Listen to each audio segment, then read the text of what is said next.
It is Hot 100.9 Indies Hip Hop Station, your man BSwift. Another episode of Guys Guide brought to you by Eskenazi Huff. Now, today we're going to talk Black history, as in the month of February. That's what it's about, right? But for us, it's 365 days a year.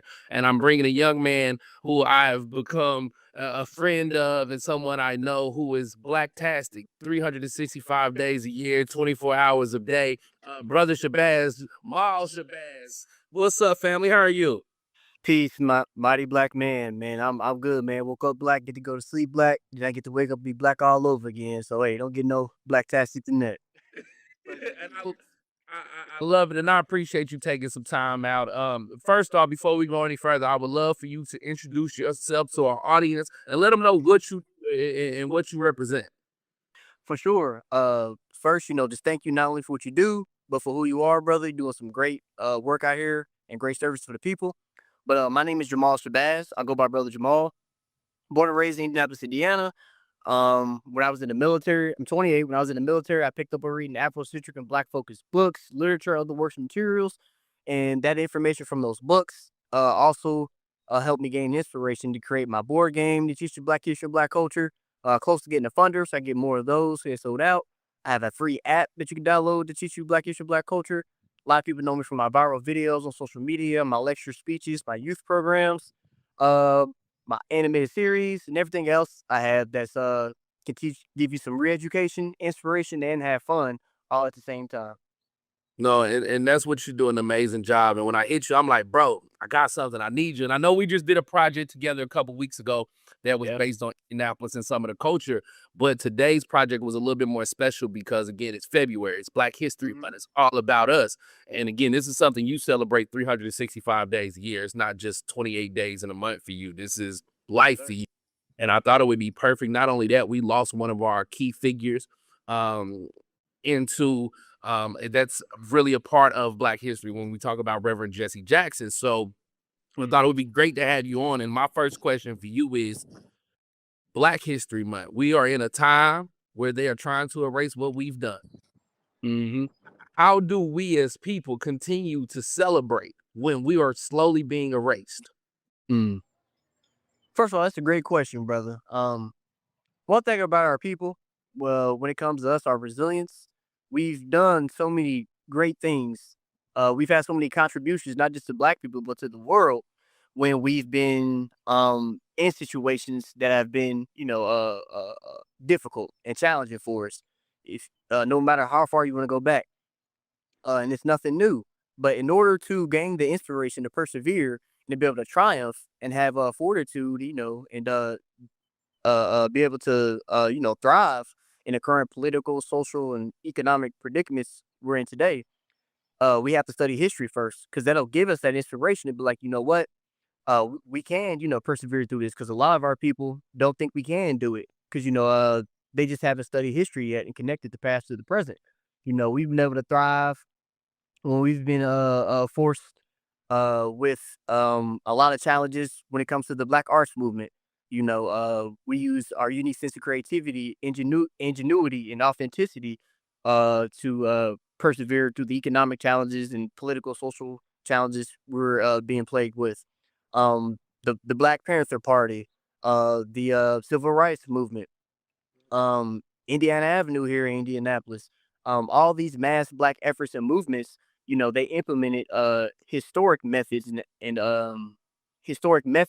and tactics and measures and added modern contemporary elements to it. And they were able to be like, okay, here's the issue and problem we have today. How could we look back and see what the ancestors did, our predecessors, one that came before us, and be able to identify some similarities between what they were going through, and what we're going through today. Just update it, add the modern contemporary elements to it, and then we'll be able to persevere and improve our overall quality of life, brother.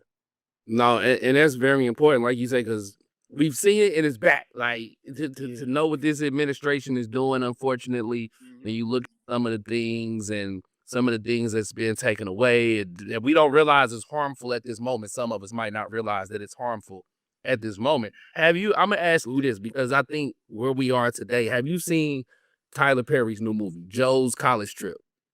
I haven't. I've heard all about it from my students. at the school and in my youth programs, and my grandma and sister been telling me all about it. And it basically said it's focused on the character Joe. Yeah, and it's a message in there, right? Like this young man who's Joe's grandson, he he goes to a predominantly white school around white kids, right? And he wants to go to this university that's a PWI. And Joe has to take him on this road trip. And on this road trip, they stop by some of these historical like places. They go to the lake where Emmett Till body was dumped. They go stay in the room Martin Luther King was in when he was like just different things. So I was wondering if you seen it to see because it's basically a kid who doesn't know history. And it's like, why do I need to know? What does this matter? And then the message comes out, and I'm like, yo, like, it's not a kid movie, but it's some parts that the youngsters need to see because it Elements and yeah, the historical and the cultural element of it. And it's like, yo, this is a great way. Because I'm watching it, and I'm like, why is he taking the picture there? And then I'm like, oh, this is going to come back in the middle of the movie, the end of the movie. Like, this is the Alabama, bro. And then when it came out, I was like, that's fire. So I asked that. Now, you got classes with young people where you talk about history and the African American go. Talk to me about that. What is that you do? So when it comes to my youth programs, because I have a lot of different services and things that I do. When it comes to my youth programs, I always tell the young folks you have to study the history of the thing to understand what it is today. So I'm teaching them history, but I'm also teaching them elements of self discovery so they can find themselves. So I saw them other pivotal Black figures who are going through some of the same experiences that Black folks have always gone through, just again adding modern contemporary elements to it. And I'm also teaching them why it's important to have that grand sense of community as well, and ethno aggregation. And of course, I'm not using these big fancy terms like I had to use. I'm like them one or two so I can challenge their vocabulary. But I talk to them in a way that relates to them. I'm around young folks all the time. I'm 28, but Right. I'm around a lot of middle schoolers and high schools in my youth programs, so I can understand the language they use, they lingo and stuff like that. And if we don't get them in their primitive or formative years, it doesn't mean, they're ultimately gonna fail or be led into chaos and destruction, but it's a better chance, they have a higher potential to be able to mend or 100% alleviate misconceptions about themselves or people. So then they won't just want better for themselves, they can do better, and then they'll understand why it's important to work together and challenge yourself, man. You can whatever your passion is, whatever you like to do, just find a way to add elements of community to it and find a way where you can better your situation and our people as well. So yeah, that's pretty much what I do, brother. Do you find difficult in the beginning getting to the youngsters and making them believe and buy into this concept? Because again, bro, they have it in 1865. What they got to do with me today? How does that bother me? I say it is it's not too challenging when I've worked with them a few times, but when we're first meeting for the first time, it takes a little minute to build that interpersonal relationship with them.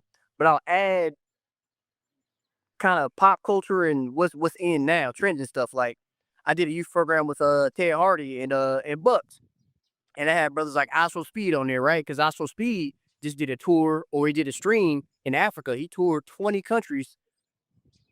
I think it was 20 countries in Africa in 28 days. So I was like, hey, Astro Speed was in Africa. Then I connected that to the Black experience here in America. You know, uh, Connecting that to what we're going on with here, something that they know, and then I hit them with the history. Castanet, he's the popular streamer. I had him in there because like, hey y'all, what's something that he's doing? He's taking a break on streaming. I said, why is he taking a break on streaming? Oh, he's reading books and stuff. I said, yeah, he's finding himself. Just like when Malcolm X was locked up, um, you know, I said, hey, who's your favorite rapper? Okay, half the rappers lining their music, not doing what they really saying they doing. But Malcolm X was doing all that, and he was in jail for that. But how did he turn his life around and rehabilitate himself? By reading books, just like Castanet is. He's taking a break from streaming to read books and better himself. So, kind of, I take that approach to be able to relate to him, and then boom, I hit him with that blacktastic, history and stuff like that, brother. Now, I want to ask you this because we'll get to one of my other questions in a second. But if somebody wants to be a part of your youth programs, how can they? So my programs now are just based on like for example, I work a 9 to 5. I teach African American studies at a high school, and I also have my youth program here. for now with my youth programs, it's just one place to reach out to me. Like the Success Center reached out to me to do one in March. Um, the Riley Center reached out to me. It was my first time doing one for a 2-year contract. So when schools and other educational institutions or community organizations are interested, they can reach out to me. We can make that happen. With Brother Ted Hardy, that's why it's always great to connect with other people in the community doing great stuff. There's my first time being able to have one open to the public. Like, hey, just pull up. Because normally a place to reach out to me and they already have their kids ready or their students ready, and I'll just work with them. But hey, they can just reach out to me, Brother Jamaal Nelson at gmail.com. They can search for Brother Jamaal Shabazz and the Mighty Black Man himself will pop up. Hit me up on Instagram and we can make something happen that's mutual and beneficial for both parties. Now I love that. Now the other day when I hit you about this was around the time that we lost a great figure, right? Some people got their own opinions, whatever that is, but this man is probably one of the last few people that was still around that was close to Dr. King and it's Hmm. a part of this movement. Talk to me about the impact of a person like Reverend Jesse Jackson and what they meant for the culture and to the culture. Because again, he was around with these marches. He was around during the desegregation era, which was huge Hmm. for us. Jesse Jackson was a mighty black man. You know, when it comes to any pivotal and notable black figure, any human being, I mean, we're all humans at the end of the day. You know, we all gonna agree on this and disagree on that. And Jesse Jackson is a great example of that. You know, he had a lot of stances and things he did and approaches that may not have sat well with some black folks, but his intent and heart was to liberate and improve the overall quality of life of our people. But the mighty black man himself was born in, I believe it was 1991 in South Carolina. And, he grew up, during overt in your face racism. Nowadays, Donald Trump is bringing that back, that in your face racism. I'm 28, so in my generation, it's more covert racism. It's hard to detect, it's hard to explain it, but we know what's there if you study history. So with his upbringing, his rearing, being in, the Jim Crow era, segregation, where racial tension and hostility was in your face, you know, um, it was an inspirational racial caste system for a lot of black folks. Is like, you know what, we're not about to keep dealing with this. What did our ancestors do when they were here with racial caste systems, chattel slavery and all this other stuff? They fought back. So once he graduated from high school, and a lot of people don't know, Jesse Jackson could hoop. Yeah, he used to hoop. Basketball, football, I believe baseball as well. I think he got a offer from a minor league baseball team, but he Oh, chose to go. Yeah, he was nice. He was cold. I think he chose to go to, I think it was Illinois University first, and then he ended up at a HBCU, North Carolina, A&T, and he jumped right into the civil rights movement, right into the civil rights movement. I believe it was in 1955 is when the Montgomery bus boycott took place, and he was very active. He was class president, very active in organizing and stuff like that. And when he got connected with Dr. King, because Dr. King saw he was serving people very well. He had a grand sense of self service. And he was helping in Selma with the with that boycott, and then it was Dr. King asked, "Hey, can you go to Chicago and lead the bread basket effort under the Southern Christian leadership?" And that is what really got his name out there, leading that in Chicago. And he was under Dr. King. I think I can say, I think it would historically be accurate to say he was one of the, I don't want to say proteges, but I can say he was very close. He was a close aide to Dr. Martin Luther King. And when he passed away, well, excuse me, let me correct myself. When he was assassinated, April 4th of 1968, there was a little fight for leadership of who's going to lead, the Southern Christian leadership. And I believe I think it was Ralph Abernathy or one of the other Southern Christian leadership aides led it. And they kind of thought, Jesse Jackson was kind of leading into doing his own thing. Thought he was kind of having an individualistic approach outside of the Southern Christian leadership. So he just ended up, long story short, of leaving, and he started his own organization called the Push Organization. Uh, and it was People United to people united to save humanity. And it was a great cause, brother. You know, a lot of folks nowadays got stuff to say about Jesse Jackson. I mean, even me myself, I didn't agree with him 100%. You know, yeah, you know, we humans, bro. And you know how black folk is. They think if you can't, not all black, but some black people have this clouded mindset of if you can't agree with 100% of what somebody does, then you're not rocking with it at all. It's like, nah, bro, you can take the good and bad from anything, not just people. But the folks that saying bad things about Jesse Jackson haven't even done a quarter of what he's done, man. Like, come on, man. All they do is just bicker on social media, but they're not boosted the ground like you, brother, the mighty black man himself. I'm 28. I've been hearing you on the radio since I was a kid. Not just hearing radio. I used to go to community events and see you boosted the ground with the people, man. It's folks that got all these negative comments and stuff to say, but they're not doing anything at all in reality, and they have no physical presence. But you know, again, Jesse Jackson had his mistakes and flaws like any other human being, but that was a mighty black man who did some great stuff from the 1950s all the way to I think the 90s, were his primitive years from the 50s to the 90s. But you know, age caught up with him. But he did some Black Sabbath things, brother, for sure. Nah, and you gotta put him up. Like you said, we can't agree with something. Everybody, no, there's no one person that we are 100% checked in on. Even myself, sometimes I look back like you was tripping, boy. What was, you know what I mean? And I think that's just us being humans, right? As we get older, the culture changes and evolves. How do we preserve these legacies? That's some black-tastic questions you asking, brother. Wow, you are really proficient at what you do. Wow. We can preserve our culture, our unique sense of creativity, authenticity, and our contributions, not just to black people, but to the world, by first studying history. We have to study history to understand the present and understand how important it is to preserve our culture, our art, our literature, our music, all the above, because then we'll begin to understand how it carried us through difficult and hard times, like the times we see today. A lot of people think, man, studying history is boring. It happened a long time ago. It has nothing to do with today. Well, the present is predicated upon the past. If you don't study where we came from, then you don't know who you are. You don't know where you're going. So that's number one, brother. And you don't have to go do a deep investigation like me and read Afrocentric and Black focused books all the time and drench yourself like me. But you gotta have a balance. I like to go out and have fun. You know, I go to a party and do this, and that. But you gotta balance it all, man. You can't just be 100% just being want to be entertained all the time and not learn about our history. Because you learn about history, you learn about yourself. So I think that's how we preserve it, by studying it, understand how to connect it to the present, and that's how we can liberate ourselves, brother. Now we talk preserve. How do we elevate it? How do we elevate it now? Right? How do we take what we've done? We know what's Yep. been in the past. We've seen it, but we're gonna preserve it. Now, how do Mhm.